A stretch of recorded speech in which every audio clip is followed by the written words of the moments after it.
Yo, good morning everyone. What is up? I am freshly back here in my garage from Ironman Chattanooga. Now, I realized it's been a long time since I've had some updates. Life has been tough in a lot of ways, and there's just been a lot going on in life, but I'm getting the band back together. So I've got Kenny coming out in a few days for some more proper YouTube videos, more big life updates. But in this one, I just really want to cover Ironman Chattanooga, a race recap. Now, I don't have any footage sent to me from the race because it was not a Pro Series race, but I think since it was the tracker and since there was no video, people would like to hear about how it unfolded, and obviously because of my journey at Ironman, right? And it's been a journey, let's be honest, it's been a huge journey that it's something people would really like to hear about. So let's just dive right in.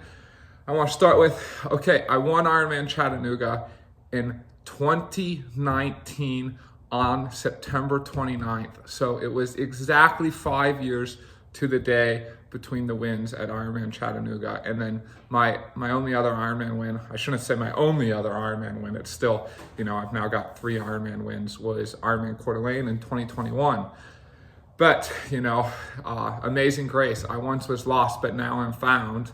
I feel like with Ironmans, I really went through a journey. I feel like at first I was guessing what worked for me. I was the sheep following, right? I was the sheep being coached by others. I was just following the herd, and it was frankly like luck. Not luck, but it was like, let's just throw a lot of work at it and let's see what works. And most of the time it didn't work. Most of the time I'd go and I'd have bad races. And then finally, starting with Ironman Maryland last year, I started to hone in on the process, and it was always asking a question in this way of, how can I improve at the full distance while keeping my half distance as one of the best in the world? And I really feel I've started to get good on that process, and there's still some small steps to take, but it was huge for me, right? Because I'll admit, I've been really quite a bit behind the curve of being world-class at the full Ironman. And this was a huge step in the right direction. And while at the same time, I've been one of the big leaders of setting the tone of the development and what's the progress at the half distance the last 3 or 4 years. And so it was really great to bring these up equal to a front. And so let's start with the swim. Let's start with the swim at Ironman Chattanooga. Oh wait, there was no swim at Ironman Chattanooga.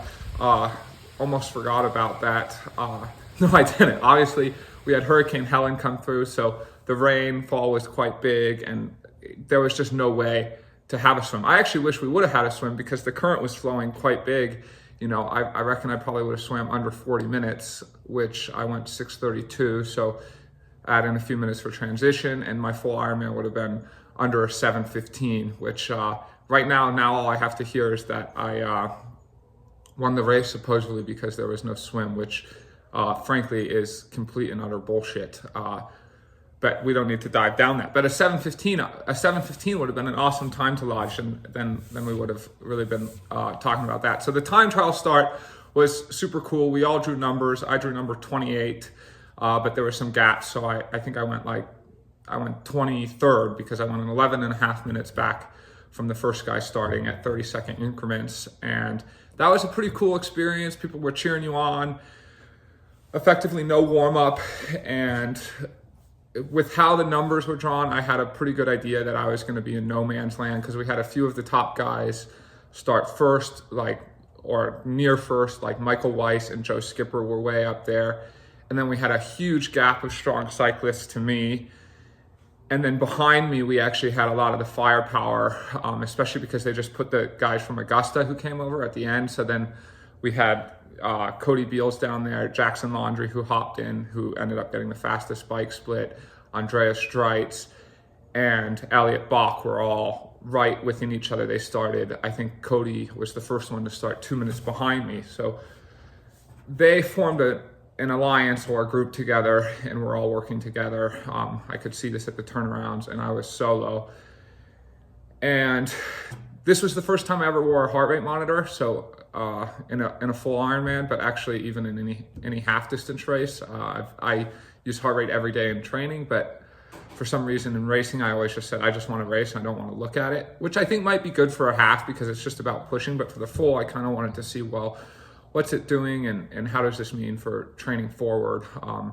And almost immediately, my heart rate was much higher than I would ever see in training, which I think suggests that when you rest, you really see a much higher heart rate. I would say like 10 to 15 minutes. It's also nerves because even just standing there before I was starting, my heart rate was like 110, 115 beats per minute, which often I'm at like 280 to 300 watts at 110, 115 beats per minute. And started out hard, but pretty much in control. I thought maybe my power would be more like 310 to 310, 320. I started off at like 340 the first half hour, and then I just settled right in to 330, and I held 330 quite steady for most of it. From about mile 80 to 100, I slowed down just a little to 315 watts, and then I ended strong. My average power for the ride was 325 watts, so truly a world-class ride. And then normalized power was 330, 332 or 331. Came off, I felt great coming off. Oh no, one other thing on the bike. I actually lost half of my bike nutrition. I lost my Trek Aero bottle, believe it or not. It actually split in the, because I've used it for so long, so it actually split in the seams. So all my nutrition fell out. And then at one point, I had to go on the rumble strips to dodge an age grouper on the second lap, which ejected one of my other rear bottles. So I lost 2 of my 4 bottles.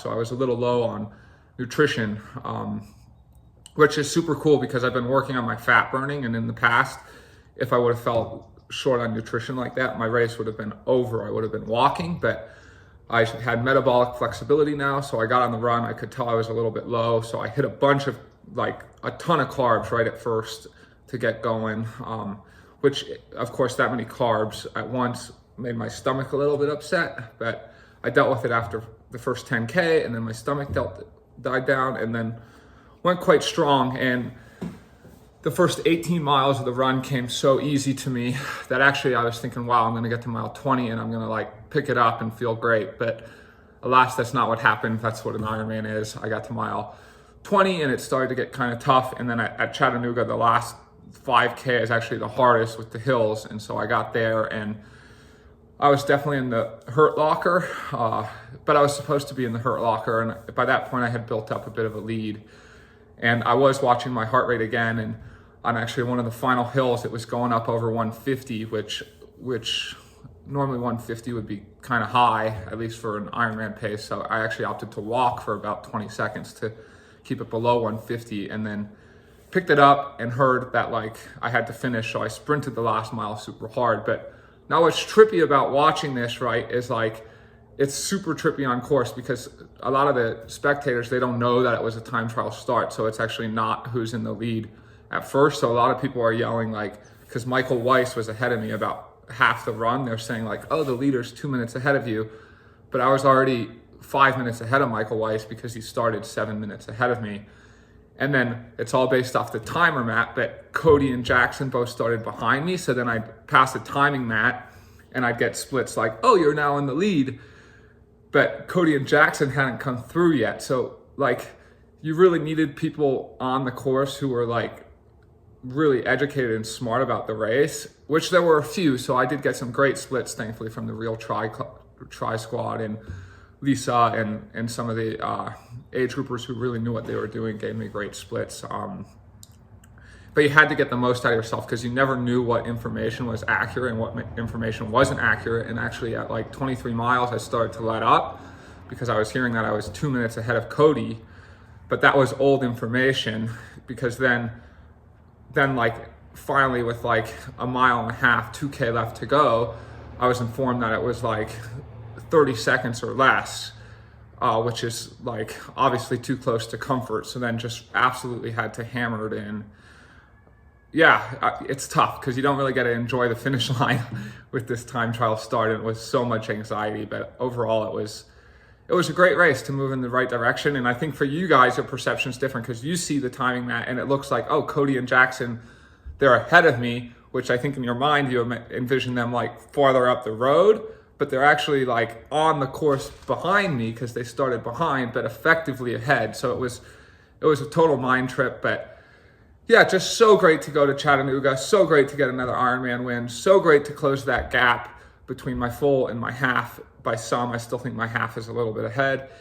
And I've got that Nice spot. Obviously, Kona was, a big planning nightmare for me, getting the qualification done.